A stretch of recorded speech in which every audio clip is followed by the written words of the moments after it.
এক পোলা হুম, এক মায়ের খুব ভালোবাসে, হুম, দুনিয়ায় আর কিছু চাই না মায়া ছাড়া। আচ্ছা। কিন্তু মায়া পোলাটারে পছন্দ করে না। ওহো।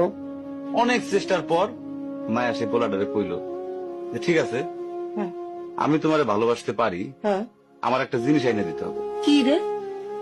পোলাটা তখন কইল যে তোমারে পাওয়ার লিগা আমি দুনিয়ার যে কোনো জায়গা থেকে যে কোনো জিনিস এনে দিতে পারি। হ্যাঁ, হ্যাঁ। মায়েরা তখন কইল তুমি তোমার মায়ের কইলজাটা আমার এনে দাও। কি ক- কি ক- কি কি কি- মনে হয় না? কি গল্প শোনালি দিদু? পোলা তখন দৌড়াইতে দৌড়াইতে তার মায়ের কাছে গেল, হ্যাঁ, মারে যায় কইল হ্যাঁ, মা আমি একটা মায়েরে ভালোবাসছি, আমি তারে ছাড়া বাঁচুন না। হ্যাঁ। কিন্তু ওই মায়া আমার একটা জিনিস নিয়ে যাইতে কইছে, সেটা হলো তোমার কলিজা। তুমি যদি তোমার কলিজাটা আমারে দাও, ওই মায়াটা কলিজাটা পাইলে আমার ভালোবাসবে। মা তখন কইল তুই আমার একমাত্র বুকের ধন, তোর সুখের জন্য আমি সবকিছু করতে পারবো।